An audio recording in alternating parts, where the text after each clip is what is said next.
Hi students, from this lesson we are going to start the very fascinating branch of mathematics, that is the calculus. The functions form the basis of calculus and the entire study of calculus revolves around this chapter. In this lecture we are going to understand what are functions, how are they defined, their operations, kinds of functions, and lastly we will study about the concept of composite of functions. So without any moment of delay, let's begin. Before we start studying about functions, it's important for us to know about relations. A relation means that two objects or quantities are connected or linked to each other. Now, in our daily life, we come across many patterns, that characterize relations such as brothers and sisters, father and son, teacher and students, and so on.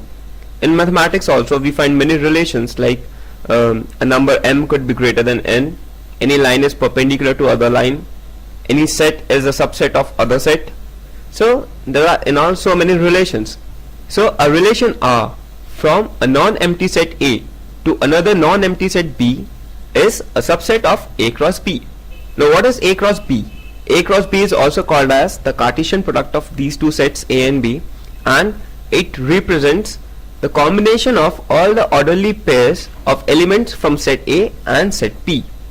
So any subset of A cross B is a relation from A to B. Mathematically we can denote it as R is a subset of A cross B, where A belongs to the set A and B belongs to the set B. Once again, a relation means that two objects or quantities are connected or linked to each other, and R is a subset of A cross B. Now let's try to understand it through an example. Set A consists of 4 players, Sachin, Sehwag, Yuvraj and Dhoni, and the set B consists of 4 numbers, that is 69, 91, 57 and 82. This set represents the number of runs. Now A cross B would be a combination of all the orderly pairs. So all the orderly pairs could be Sachin, 69, Sachin, 91, Sachin, 57, Sachin, 82, Sehwag, 69, Sehwag, 91, Sehwag, 57, Sehwag, 82, and so on up to Dhoni, 82. Here the first element represents the name of player and the second element represents the number of runs scored. Now, if Sachin made 91 runs, Sehwag made 82 runs, Yuvraj made 69 runs and Dhoni made 57 runs, then it represents the number of runs made by these players during any one-day international against Australia, and so this becomes a relation. Once again, the relation R equal to Sachin, 91, Sehwag, 82, Yuvraj, 69 and Dhoni, 57 is a relationship where A is the name of player and B represents the number of runs scored. So thus we see that any relation is a subset of A cross B, that is the Cartesian product of these two sets. Thus, the subset is derived by describing a relation between the first element and the second element of the ordered pair A cross B. In this example, we have this first element representing the name of player and set B represents the number of runs scored. So, any pair like Sachin, 91 represents Sachin scoring 91 runs. The second element is called as the image of the first element. If there is any relation R, then the second element, that is the element that belongs to the set B, is called as the image of the first element, the mirror being the relation. So the first is called the pre-image and the second element is called as the image. Now let's define domain of a relation. The domain of relation R is the set of all those elements, A element of set A, such that A, B is an element of R for some element B that belongs to the set B.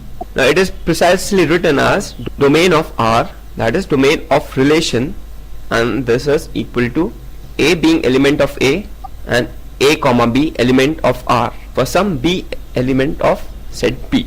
Now in simple words we can say that it is a set of all first elements of the ordered pairs in the relation R from set A to set B, and so it is called as the domain of relation R. So all the first elements, that is the elements that belong to set A, are called as the domain of any relation R. Now what is range of a relation? The range of R is the set of all those elements B, elements of set B, such that A comma B, this is a pair, is an element of relation for some A element of set A. This range is the set of second components of all the ordered pairs which belong to relation. So all the images under the relation R belong to the range of that relation. Set B is called as the codomain of relation R. Now let's try to understand it once again through this example. Here this represents the domain. Set B represents the codomain. Now the images of elements belonging to set A is called as the range. Let's look at how to represent a relation. Now by arrow diagram, this is set A which has elements 1, 2, 3, 4, and this is set B which has elements 0 to 4. Now this element 1 corresponds to element 2 of set B, and it also corresponds to element 4. Similarly, 2 corresponds to element 4, 3 corresponds to element 4. Now A is equal to 1, 2, 3, 4. That is, this represents set A.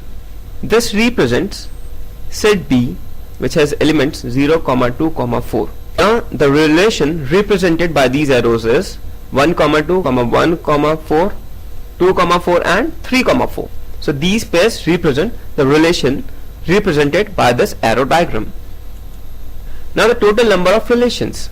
Let us say that A and B are two non-empty sets having P and Q elements respectively. So total number of ordered pairs is equal to A into B, and that is equal to P into Q, because set A has P elements and set B has Q elements.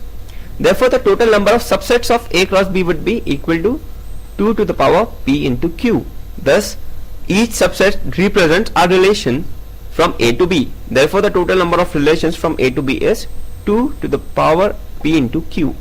Once again, the total number of relations is equal to 2 to the exponent P into Q, where P is the number of elements that belong to set A and Q represents the number of elements that belong to the set P. Now let's come to the main part of this lecture, that is the functions. Now what are functions? We can define functions as a relation f from set A to set B is said to be a function if every element of A has one and only one image in set B. Once again, any relation f from set A to set B is said to be a function if every element of A has one and only one image in set B. In other words, we can say that a function f is a relation from a non-empty set A to a non-empty set B such that the domain of f is A and no two distinct ordered pairs in f have the same first element. Now B is called the image of A under f. F is any function or f is any rule, and B is called the image, and A is called the pre-image of B under f. So we can think of f as any mirror, and like set A and set B, A being the element of set A, B being the element of set B. Now if every element of A has one and only one image in set B, then it is called as a function.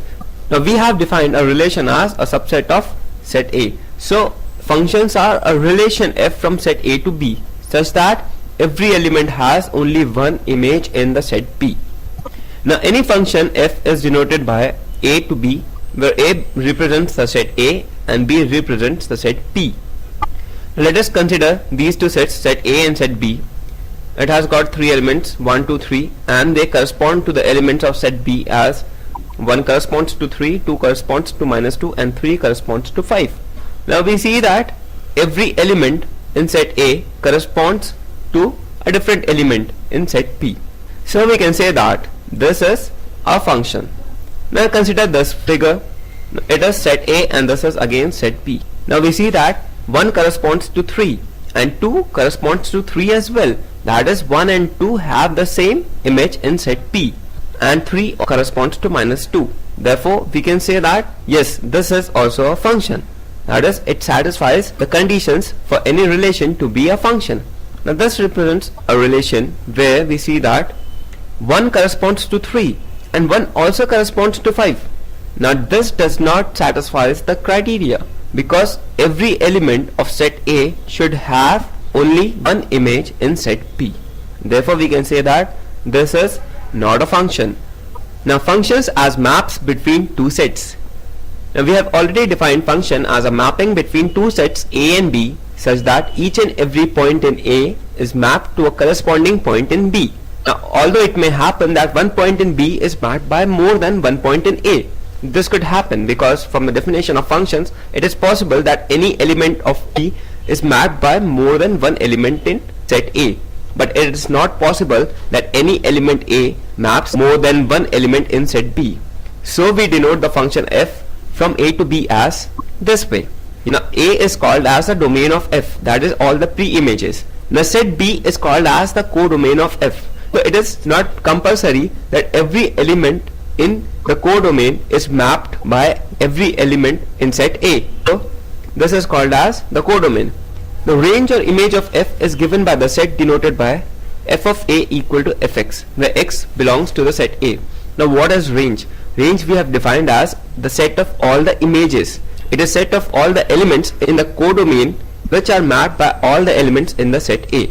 Once again, A represents the domain of f, B represents the codomain of f, and the range is represented by fx. That is, it is a set of all the images of all the images in the set A. Now let us look at some of the examples of functions. Now first is a constant function. Let us say that A and B are any two sets and C is an element of B, and now C is a fixed element in set B. Then the constant function is given by fx equal to C for all x element of A. Now fx equal to C denotes that all the elements in set A maps to a single element C in the set B. That is, the value of fx is equal to C for all the values of x in the set A. Here the domain is A, that is a set A, codomain is B, and the range is the set consisting of single element C. Now range is again the images of all the elements in set A. Now all the elements in set A C as their image, thus the range is a single element C. Now we can represent it graphically by fx equal to C for x belonging to the set of R. R is real numbers. So let us say that fx is equal to 2. Value of C is equal to 2. Then we get the graph of fx as fx equal to 2. Now this is a line that is parallel to the x-axis and at a distance of 2 units from the x-axis. This represents the set of real numbers. Now x can have any real value, so it can have any value on this number line, and similarly the corresponding value of fx is equal to 2. That is, for x equal to 1 we have the value of fx as 2. For x equal to 2 the value is 2. That is, if we change the values of x, still the value of fx remains the same, and that is equal to 2. So fx is a constant function, that is, it has the constant value 2 for all the values of x. Now what is an identity function? Let us say that A is any set. Then the identity function is given by fx equal to x for all x elements of A. Thus we can say that the identity function simply maps an element of A to itself. Now the domain, codomain and range of identity function is the set A. So in short we can say that every element in A maps itself, so it gives all those corresponding elements in the set B. Thus the domain, codomain and the range of identity function is the set A. Now let's try to understand it graphically. Any identity function is fx equal to x. Now the domain is x belongs to all the real numbers. So this is the number line. Once again, this is the x-axis and this is the y-axis. Now fx equal to x or y equal to x is a straight line that passes through the origin. Now this is fx equal to x. Now for any value of x we have fx equal to x. That is, if x equal to 1, it gives a value of fx equal to 1. If x equal to minus 2, then again it gives the value as minus 2. And so for all the values of x we get fx equal to x. Thus the domain in this case is all the real numbers, The codomain is again real numbers, and the range is also the set of real numbers. Now the next function is a real function.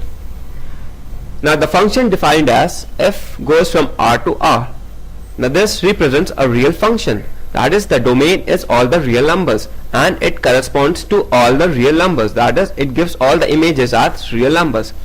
Now let us say that fx equal to x square. Now this is a real function because the domain of x is real. Now it is a function which maps any real number x to its square.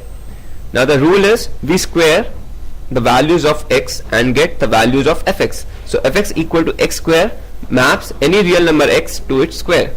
Now the domain and codomain of f is R because we have defined the function this way. So the range is R positive union 0. That is, x square can never be negative. That is, x square is always positive. So it will take all the images as positive real numbers.